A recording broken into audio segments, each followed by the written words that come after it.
Boom! And we are live. What is going on, everybody? Welcome back to the latest episode of the Tim King Show, as always, featuring your boy TK. And if you're watching live right now, you can see that this is live exclusively on the Bloodline Entertainment Network. And as always, please go ahead and hit that like button, hit that subscribe button, and thank you.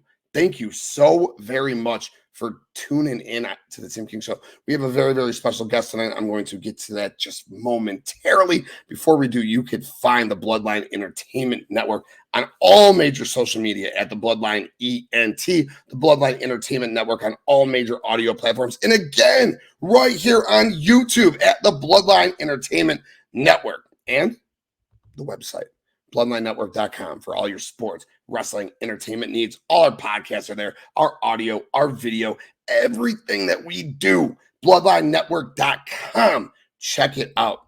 Like I said, tonight, I'm not alone. I'm never alone. I'm always bringing special guests on. The interview series continues tonight.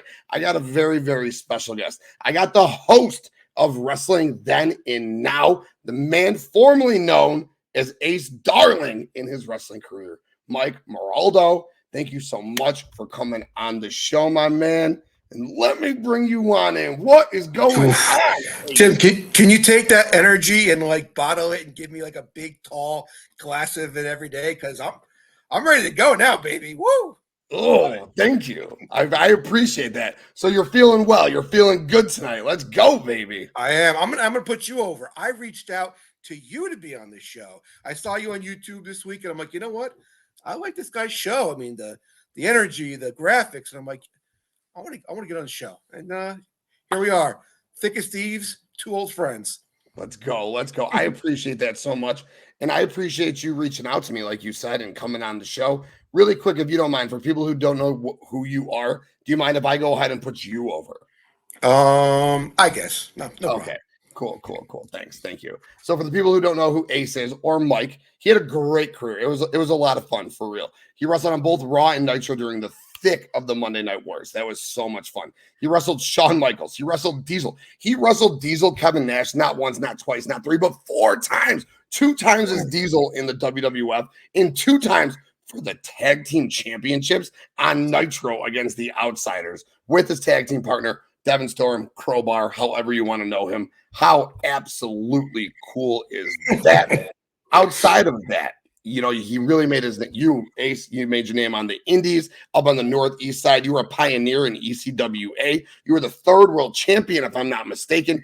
And you held a couple of titles in NWA, like the longest running promotion of all time. You were the NWA United States Tag Champ, NWA World Light Heavyweight Champ, and at NWA 50th anniversary show, you won the NWA 2000s Tag Team Championship. I mean, how fucking cool is that, dude? What a show to win a championship at, man. I'm taking your word for all this because it's all blurred to me, but wow. It sounds pretty cool when you say it. Thank you.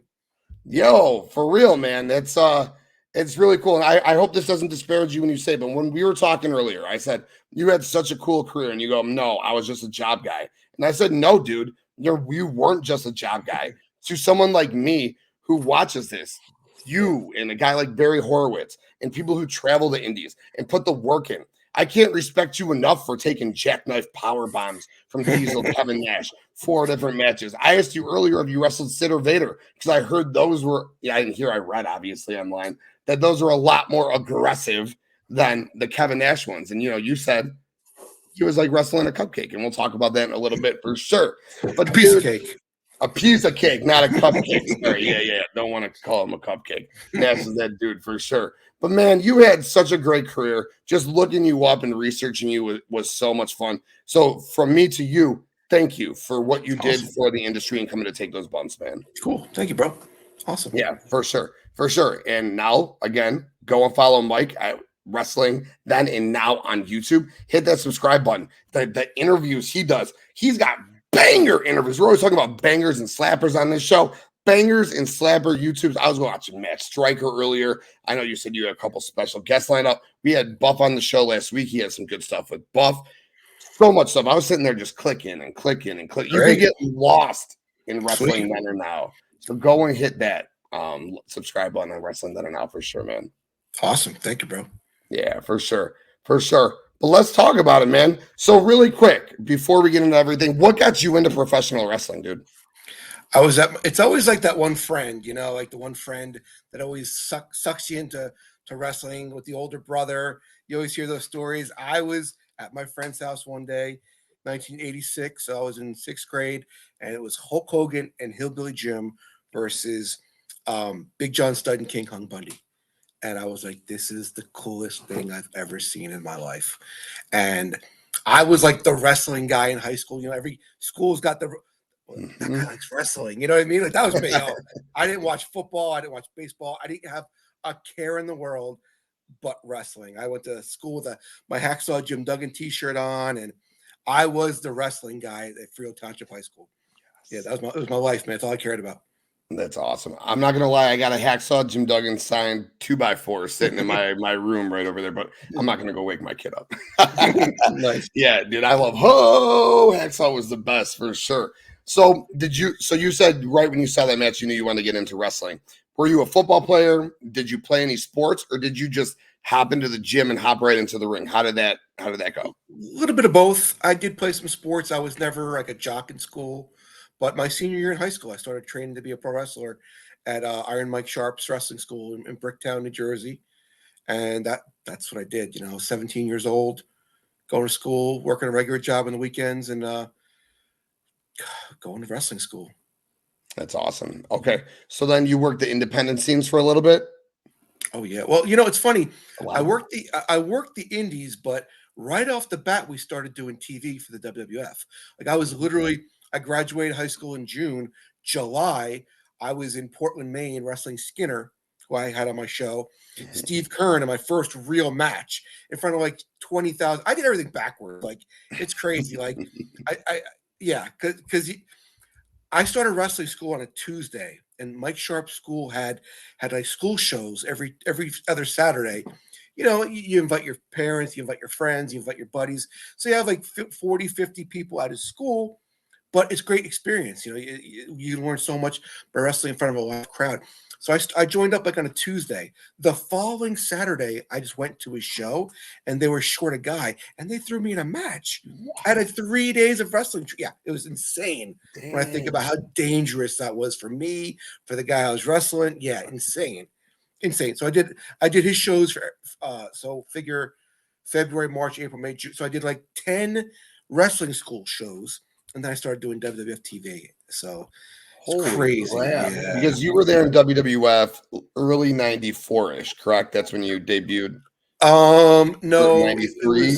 It was I did one match in 92, and then that next year, 92, 93, I got a lot more experience. I worked a lot of indies, and then we started going regularly in 93. Okay. Yeah, because you wrestled some really fun matches in WWE. I saw you wrestle the head shrinkers a couple of times. I saw you wrestle Diesel a couple of times. I saw you wrestle Tatanka, and I saw you Shawn Michaels, and I saw you wrestle the guy who ended Tatanka's undefeated streak. And I just want to ask you about this and I'm going to ask you about another guy who hits a personal place in my heart. But Tatanka, when I was a kid, 8 years old, 9 years old, uber baby face, I loved Tatanka. When he lost to Ludvig Borga, I was so upset. You wrestled him? Did he hit hard? Do you have any fun Ludvig Borga stories? Well, I wrestled both of them. I did wrestle Tatanka before. So Ludvig Borga, before the match, he comes up to me, he's a huge man, very intimidating. And I was like 19 years old. He gets like real close to me, and he goes, if you fuck up, I fuck you up. and he walked away. Yeah. That was my experience. God. Just like that. As stone face as you can get. If you F up, I F you up. And he walked away. Wow. Yeah. He loved me. Like, I took great bumps. Like, he hit me with a clothesline. I took a big 360 bump. I'll send you the match on your Facebook later, because I really made him look great. But yeah, that was my Ludvig Borga experience. So at the end of the day, it was all good because you didn't fuck up. Yeah, he was fine. Yeah. He was fine. But yeah, that's pretty scary. So I'm thinking of '93. I'm thinking of Stars and Stripes, or the 1993 Survivor Series match. You had I think it was the Alliance against Yokozuna's team against Lex Luger's team. SummerSlam 1993, Lex Luger versus Yokozuna. You're there. To me, Lex Luger should have won that match. He was so over. The crowd wanted Hogan, and we had Hogan again, but he lost. But he won. He won by count out. Yeah. And he got picked up like he won the title by the Macho Man and Bret Hart and the Steiner brothers. So, what was like the locker room feeling at this time when Lex Luger didn't win the championship? Honestly, I was just there for TVs, and I think everyone's pretty much into their own thing. Like, I don't think anyone else was paying attention to any other programs but their own. You know what I mean? Got it. So I think it's such a fast moving machine. And every time you'd go there, there'd be new people, or some people would be gone, or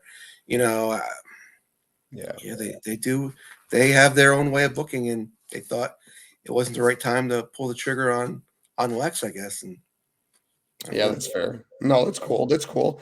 And you know what? Screw it. Let's talk about this right now, because it actually, this reminds me a lot of something that just happened.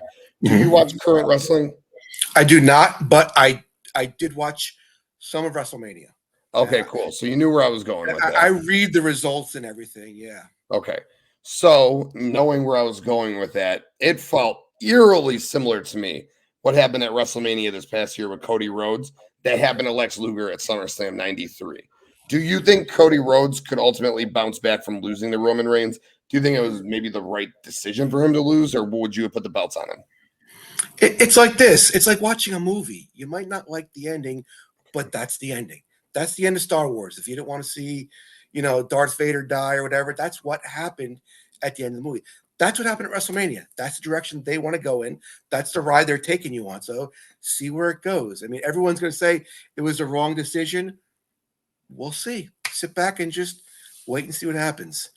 See, I'm a big fan of long title reigns. Like when I was a kid, Hogan held the belt for 4 years. Savage held the Intercontinental for whatever he held it for. I like the long title reigns. So, I mean, I wasn't heartbroken when Cody. I thought Cody was the man. I went to a live event with my neighbor and his kid at right before WrestleMania, and Cody's over, man. Yeah. He's over.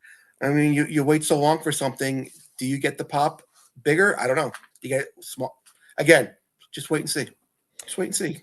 No, for sure, for sure. And as fans, that's where we're always sitting there like thinking, you had 80,000, 77,000, as I like to say, because there were 3,000 people definitely booing him in that stadium. So you had 77,000 people cheering that man. Is there ever a moment that will be bigger than that?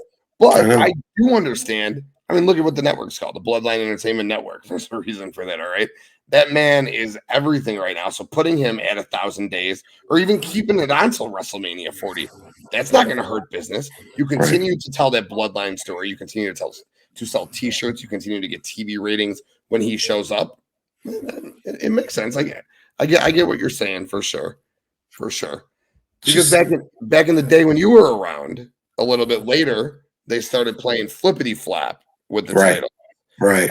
Not so much WWF. Once maybe we got to the Attitude Era, but over in WCW. So you worked both companies in the thick of the Monday Night War, which was super cool. What was your personal experience with that? I guess I don't have a specific question, but just what was you were in both companies, kind of like you were Lex Luger on a lower level, of course, but you were challenging for the tag team championships against the Outsiders twice, and I know it's just the 2 TV appearances. I digress, and then you were over on WWE TV a little bit later, midway through that year. So what was it like working for both of those companies? I know you said you were kind of just did your own thing. A lot of people did back then, but how was the vibe, I guess, in each of those locker rooms or backstage even? WCW is way cool. It was a lot more laid back. I was friends with Bill DeMott and Public Enemy, and we'd go out. We'd go out before the shows. I traveled with Billy a little bit. Billy looked after me and Crowbar. He knew Crowbar out very well. And it was laid back. It was a lot of fun.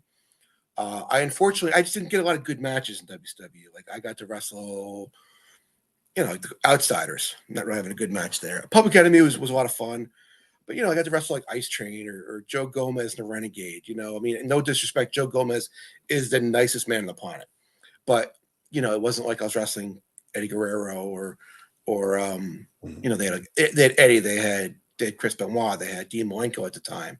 I wasn't getting a chance to work with any of those guys. Or, Kidman I worked with 100 times in my life, but never in WCW. So, I had a lot of fun, but work-wise, it was just, it was all right. I got it. And what about WWF, over in? Yeah, okay, sorry. It's more structured. Like it's just more structured. Like I don't know. It was just It was more wrestling by the numbers. Like you did A, B, C, D, E, and there was much more of a pecking order there. Like it just felt like in WWF there was contract guys and there were enhancement guys. WCW, it was just a bunch of wrestlers, and yeah, that's the vibe I got when I worked for each place. WCW fed the enhancement guys. WWF at first they didn't, but then later on when I went back for the light heavyweight division, other matches in the later '90s, that we got catering as well. Oh, that's great. That's good. And you just said a word, and the word's on your shirt, and it's something that I fell in love with as a kid. It's wrestling, right? Professional wrestling. Let me ask you, is there a difference between professional wrestling and sports entertainment or no? Oh, big time. Oh, big time. Yeah. I mean, it's okay. Eddie Guerrero was a professional wrestler and a sports entertainer. Okay. Chris Benoit was a professional wrestler. God, I'm trying to think of a good example. Chris Jericho, both. He's both. Yeah. Yeah. There are guys who are wrestlers and there are guys who are sports entertainers and there are guys who are both. Yeah. Yeah. So what would you define Hulk Hogan as?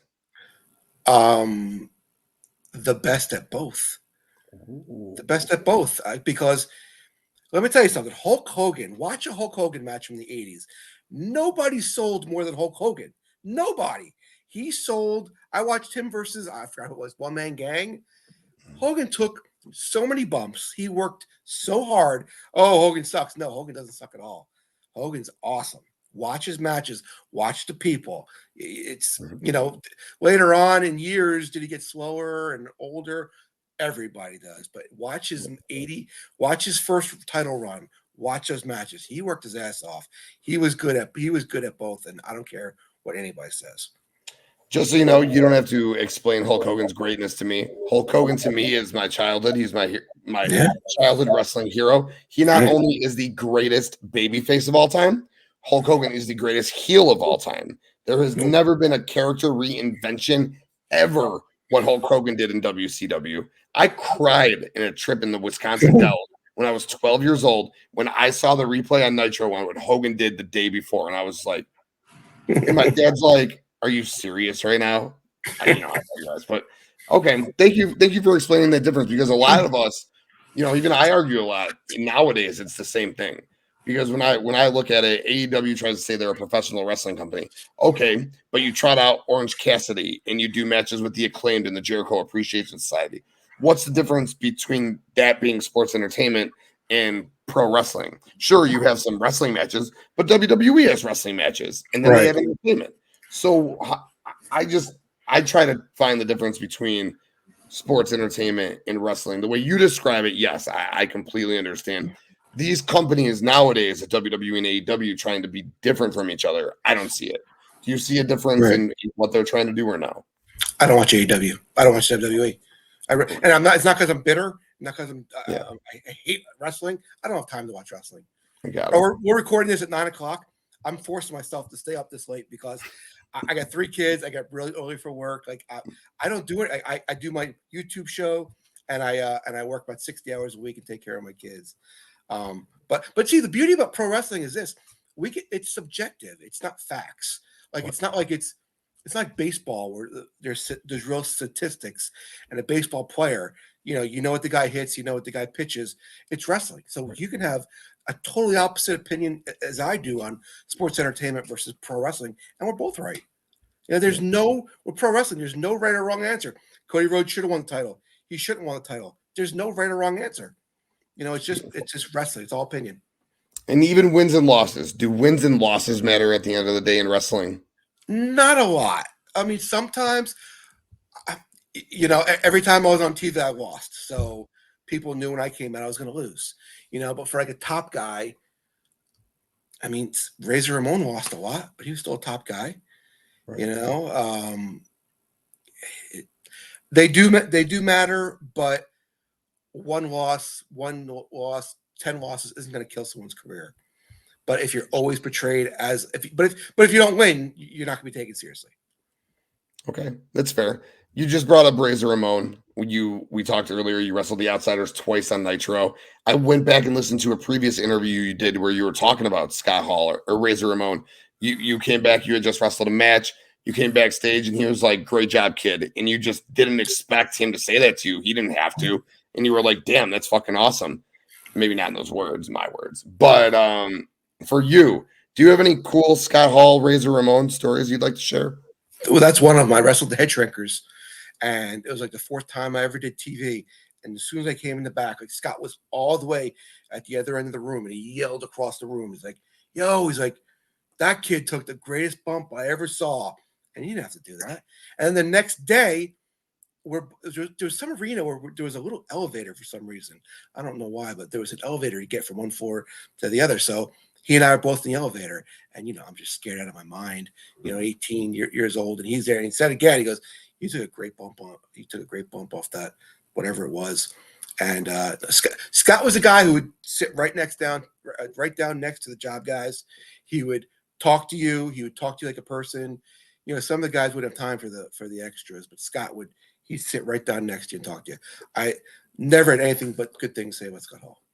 That's awesome. And it seems like you worked with the Clique a lot. Like I mentioned, you did work with Shawn Michaels for that one match. How was that match with Shawn? It was right before WrestleMania 10.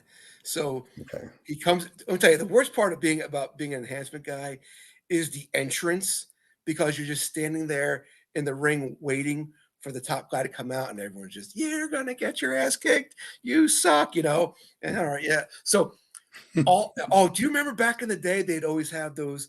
They'd get the person from the crowd to be like the special announcer for the match. Yeah. I would always get that too. So here I am standing there in the ring, basically in my underwear, getting everyone's making fun of me while they're explaining to Joe Smith, who was sitting in the front row. So say this and say that. And so anyway, so Shawn Michaels comes out.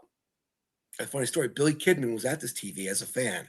We knew that later when he and I started being friends. But anyway, side note. So Shawn comes out and he's got the pyro and the smoke, and he gets in the ring. And then they get word that there was too much smoke from the pyro. So they send him back.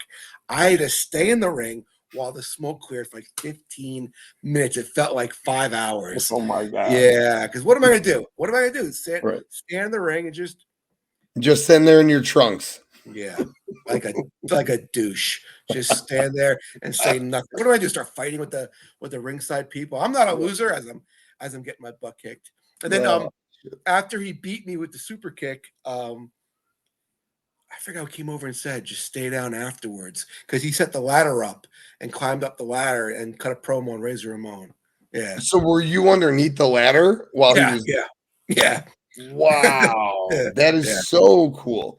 And I also heard in a previous interview that everyone, what you were saying, that in Kevin Nash's or Diesel's Coliseum video highlight film, you could see him tossing you around a couple of times. Yeah, that would be a pretty cool moment as a kid too, right? Yeah, there's a poster of me and Adam Baum, like he's the centerfold, and he's throwing this job guy. It was me, and I took a sweet Beal for him, huge Beal, and that's like the centerfold of like one of the magazines too. So it's all cool, you look back and you say, "Hey, that was pretty cool. I was there, but I wasn't there, but I was still there." So it's cool. Yeah. Hell yeah. Absolutely. So I'm looking at a bunch of stuff on your wall behind you. I see Jake the Snake. I see Demolition. I see the Hitman. I see IRS. I see things Koloff back there. So who, in your opinion, I know you were a face for most of your career, I believe. Nope. On the flip side, you were a heel most of your career. Oh, yeah. Okay. I thought earlier, I thought that. And then when I talked to you in text, I digress. I'm just so charming. You thought I was a babyface. Well, you had like the mullet and the smirk and like the swell body. So I didn't looking at you in the graphic that's on this video. No, you look like a pure and utter heel for sure. But then I remember the guys you fought, and you fought like HBK. Right. And yeah. WWF. Yeah, I guess I was okay. I wrestled the heels in WWF. Yeah. Cool. So, either way, it doesn't matter. My question to you is, who is the greatest heel of all time? And when you see someone, I know you don't see it because you don't watch AEW, but I'm sure you hear about it. When you hear about someone like MJF in the crowd throwing a cup of water into a kid's face, does a heel in 2023 need to do that?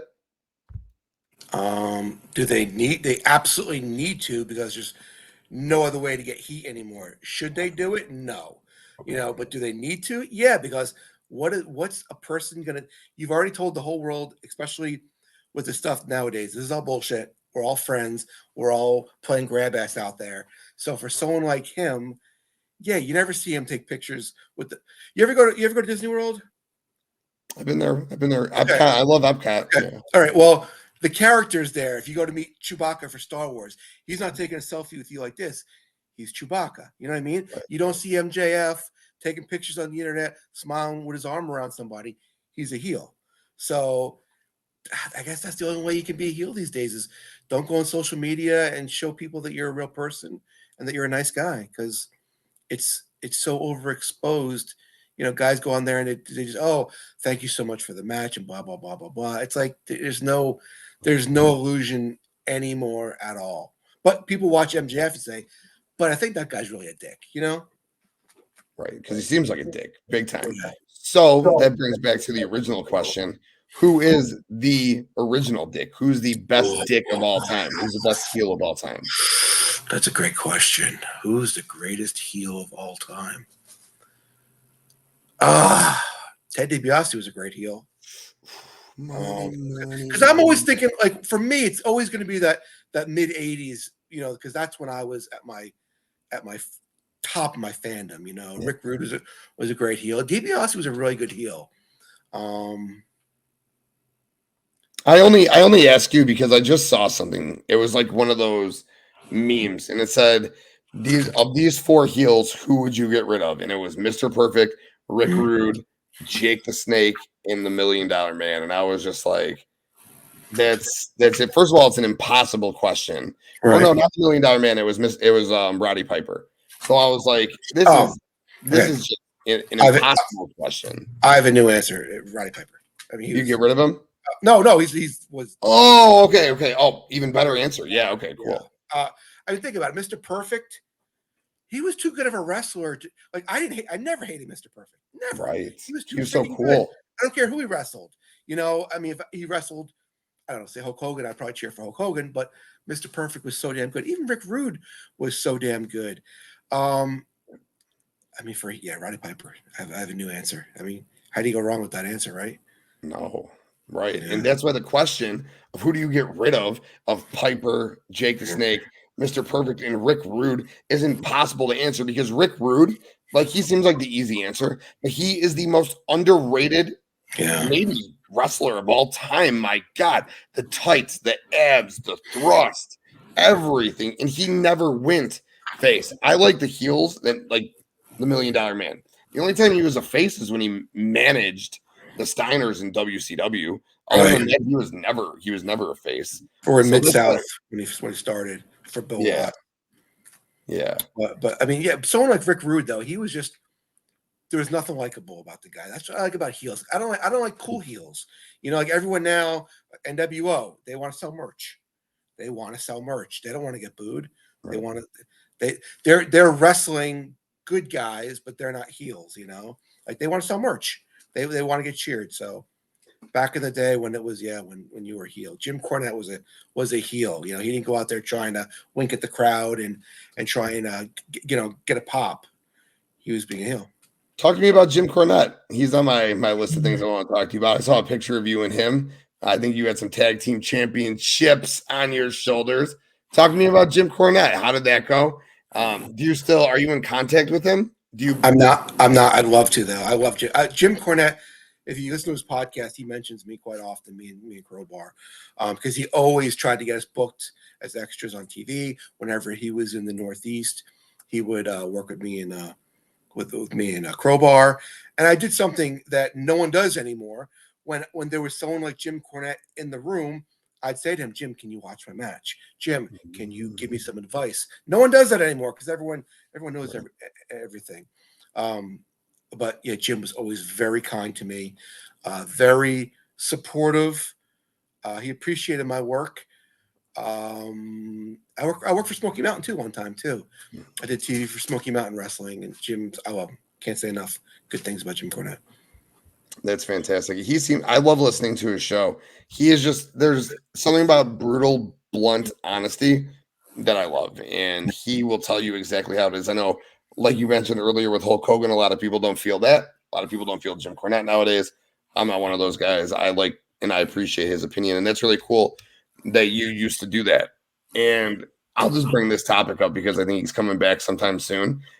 CM Punk. I know you don't watch current wrestling, but you could definitely speak to this. Mm-hmm. So the CM Punk situation with AEW, the whole brawl out thing with the Elite, half that locker room supposedly loved him. You know, you see younger wrestlers, they were all over social media. Ricky Starks and Daniel Garcia. I love this guy. He was great for my career. Older wrestlers, I want nothing to do with him. I actually met Daniel Garcia. I was sitting outside a bar in Milwaukee at Dynamite this past 2 weeks ago. I'm not one of those fans. I was just like, hey, Danny, what's up? Thanks for what you do. I was wearing a CM Punk shirt. He goes, CM Punk, CM Punk.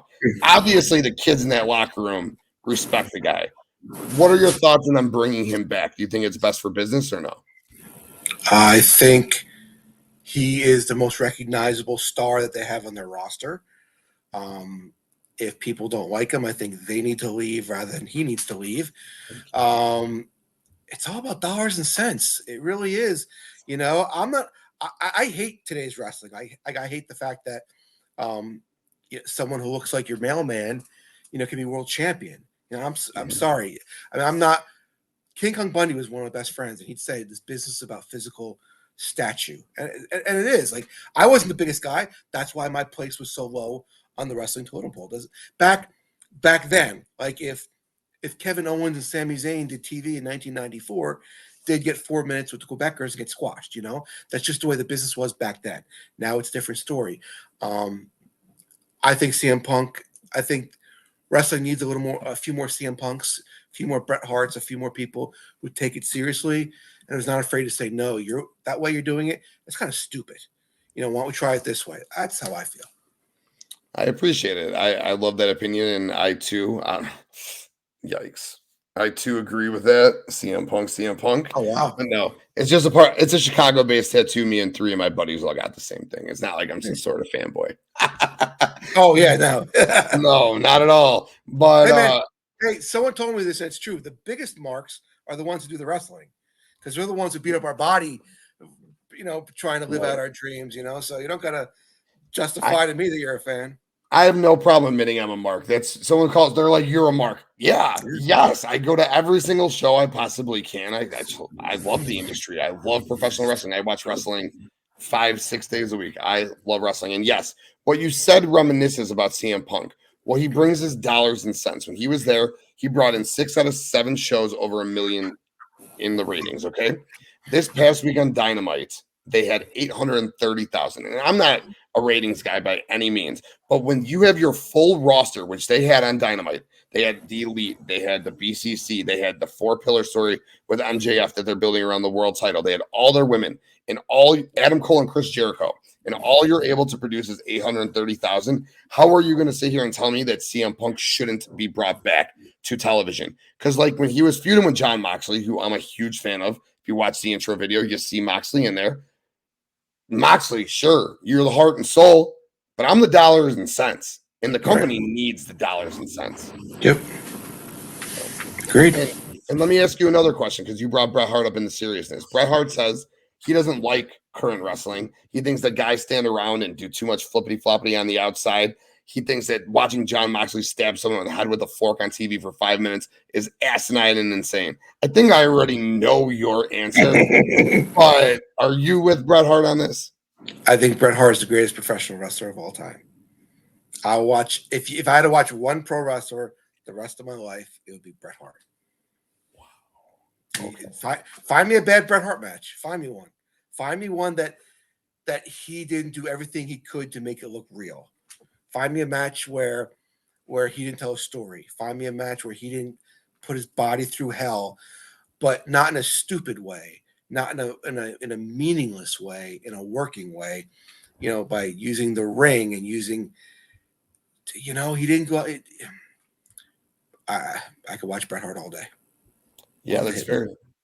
When I was a kid, I was a Shawn Michaels guy. I was a Click guy. When he came down at WrestleMania 12 in the all white from the rafters, like he was God to me. And it was tough because obviously he was going against Bret Hart. I love Bret Hart, but then I stuck with Shawn. So I'm not going to say I wasn't a Bret Hart fan, but I was a Shawn Michaels fan. And growing up, you're a Shawn fan or you're a Bret Hart fan. But my God, as an adult, it's crazy how you see things. Bret Hart is absolutely a top 3 wrestler of all time, period. Maybe the best of all time. And I have so much more respect for him now than I did as a kid. And it's absolutely wild. Although I'll tell you this, Bret Hart, he kind of torpedoed my career. And I'll tell you this, it's an exclusive for you. You can put the headlines out right now. I would have been a huge star without Bret the Hitman Hart. And I'll tell you why. The Raw before SummerSlam. Before SummerSlam? Or after SummerSlam? Before SummerSlam. I was set to wrestle Devin Storm in a light heavyweight match. And we were given like 8 minutes on Raw. They had us film promos beforehand. So when we came down the ramp, it would explain who we were. They gave us a lot of time. Sonny was the guest ring announcer. They were putting a lot of time into our match. And then Bret Hart goes on there and he goes long. He cut the promo. Do you remember? He cut the promo. If the U.S. needs an enema, we're going to stick the tube right here in Pittsburgh. That was that night. So he went like 3 minutes long. So they had cut that from my match. Damn it. But then everyone else that night before us went 2 minutes too long. So that's where you see that 30-second match of me and Crowbar on Raw. It was supposed to be 8 minutes, then it was cut to 6 minutes, then it was cut to 4 minutes, then it was cut to 2 minutes, then it was cut. Then right before we go out there, they go, take it home as soon as you get in the ring. And I'm like, I wanted to ask you about that. I looked, you and Crowbar, and you brought up Billy Kidman. You and Crowbar ran the indie scene. You guys were tag team champions all over the place. You wrestled in WCW together. You wrestled WWF together. You and Billy Kidman, tag team champions in ECWA. You and Matt Stryker, tag team champions. You've had a nice group of guys you got to wrestle with for sure. With Crowbar, I saw that match, man, on Cage Match, 40 seconds. I also saw you guys got like a Saturday night shotgun match where it was like 6.5 minutes. Did they give you that match as like a makeup for? That was the next week. They said, come back, do it again. We'll do it on a syndicated show where it's not live. And you know what? They could have given us 4 hours on Monday Night Raw. It wouldn't have made a difference. The light heavyweight division was just not over.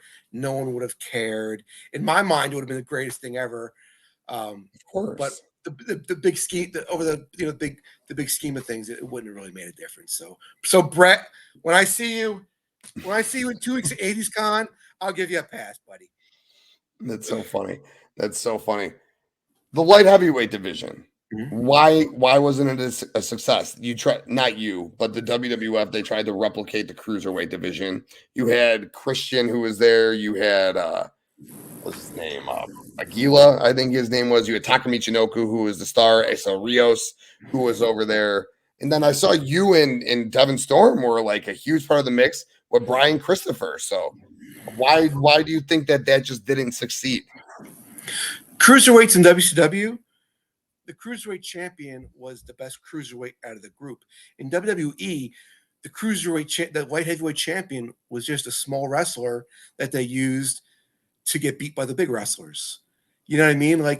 They made it as you're less than because you're the light heavyweight champion, rather than you're a WCW cruiserweight champion, which means you're going to be on pay-per-views and you're going to be on Nitro and you're going to have time on TV and you're going to get to do all these different things. WWF, okay, you're the light heavyweight champion. You're going to come on Sunday Night Heat and get beat by Joe Blow in 4 minutes. You're gonna get beat by Mark Marrow in 3 minutes. So it was presented as less than. It really was. So that booking, then you got to work with Vince Russo, obviously. Do you think that flip flop of the title booking? Well, I shouldn't say you worked with Vince Russo directly, obviously, but you worked when Vince Russo was around both companies. All that flip flopping of the belts. Do you think that's okay for wrestling, or would you rather just see all the belts sustain long reigns and that hurt and hindered the product at the time? Actually, I was at the TV that he quit. He called Vince that day and quit. I was at that TV that Monday. Yeah, I was hanging out with The Rock and Mick Foley, and they're like, yeah. I was hanging out with Mick and Dwayne in the back, and no, I was Small name drop. I was like on one of those those big silver things you pack the equipment in. One of those big things that you on wheels. I was sitting on one, and Mick was sitting next to me, and The Rock walks over to him, and he's like, "Yeah, did you hear our writer quit last night or whatever?" But anyway, I'll flip-flop into the. I mean, think about it. When you're a fan, it's fun to tune in when you think a title could change hands. And when it was changing hands, yeah, it's a lot of fun. But it's like ECW. 1 chair shot was cool. 2 chair shots was cool. 12 chair shots was way too much. And now it's like, okay, we're out of hand. Same thing with the titles. It's cool to see a title change, but when you see them every week and everyone has one, it just doesn't mean anything, and it becomes less and less and less. There was a time where every week some title. You had the hardcore, you had the European, you had the IC title, you had the WCW titles. It just gets to a point where it's just too much. Hot shotting. Yeah, no, that's exactly what I was talking about last night after Dynamite. They had the TNT Championship. We call it the Hot Potato Championship of Dynamite. It goes from person to person to person to person. The champion, Powerhouse Hobbs, just held the belt for 4 weeks. Wardlow got it back. Why even put the belts on him? It makes no sense. So you give Wardlow his 3rd title run in 7 months. Why? I just don't see the point of that rather than him holding the belts for 7 months. But like you said, it's all subjective. I can sit here and complain.